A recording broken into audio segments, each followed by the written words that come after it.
If you can reach back into your mental Rolodex of the last 100 days or so, what stands out that people may have missed in that overwhelming flood? What's a story that you wish people had paid more attention to because it really stood out to you?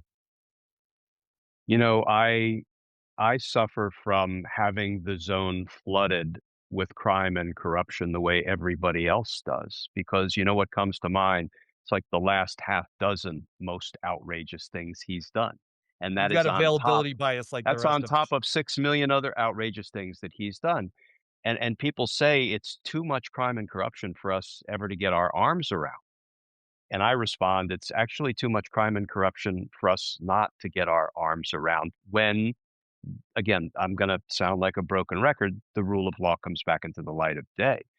And they're counting on that. I mean, when you think about the term flood the zone, I'm an old football guy. My pop was a high school football coach, so I lived and breathed football, wrestling, and boxing.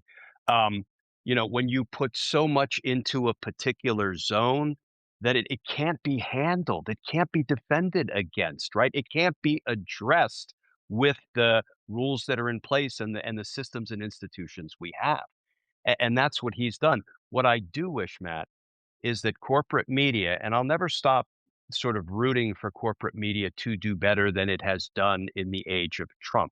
I do think independent media, which is what the three of us are and what we're doing every day, is Right. the wave of the present, not just the wave of the future. And I think corporate media is on a downward trend right now. But, just I'll use one example that is compelling to me in recent days.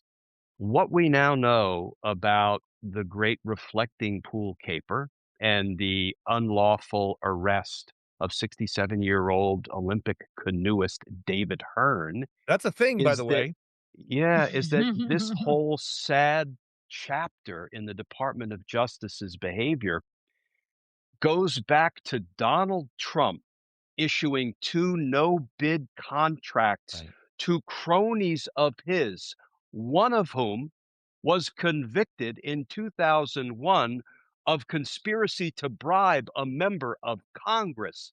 That is John Cafaro. Forget about it. If you've seen a picture of this guy with his red velvet jacket and his big cigar and a paid, I don't know who she was. I'm not going to say that. And somebody on his arm, this entire episode goes back to Donald Trump delivering 2 no-bid contracts to his crony buddies, one to refurbish the pool and the other to get rid of the algae, and that is why everything broke bad and went sideways, and the project was, to quote the report from the Department of the Interior, botched and rushed, and yet what do? They start arresting people without cause and without evidence because Donald Trump has declared from on high that it was all vandalism. It wasn't my giving my crony buddies no bid contracts. Well, yes, it was, Donald.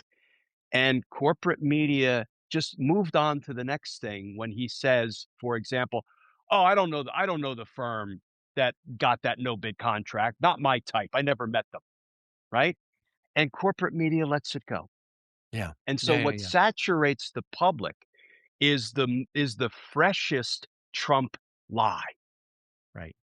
Corporate media has dropped the ball. And listen, I worship at the altar of the fourth estate. I was a journalism major undergrad. I revered the study and the practice of journalism, but we've blown it. And that Mhm. is giving the flooding of the zone the opportunity to deceive. It's such a great point. You've made a connection there. It's something that I was struggling just this morning to figure out how to write about. I'm writing a co-authored piece on Substack with Dan Perry, the former lead editor for the Associated Press for the Middle East and for Europe.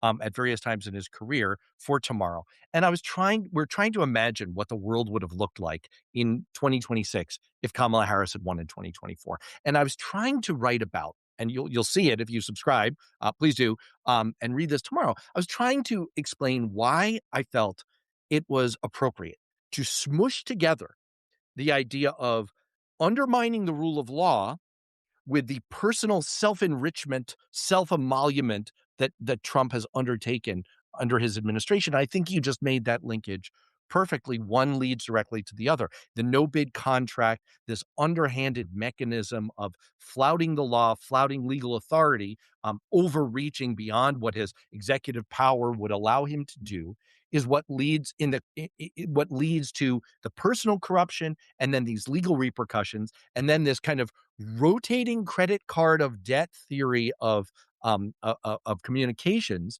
that the Trump administration practices, whereby they move from scandal and outrage to scandal and outrage because they care more about trending on social media than and just outliving till the next thing takes its place in our mental scanners than they do about sticking to the truth or making representations to a legal authority or a judge. And that's what lands us here. And the media is so overwhelmed and so hungering for that next story because they need to get the eyeballs that they're right in cahoots with it. They go along with it. Mhm. And so we end up on this merry-go-round of lies and corruption. And I will go back to the point you raised earlier, Ellie, and then I'll go back to let you actually answer the question that the viewer asked.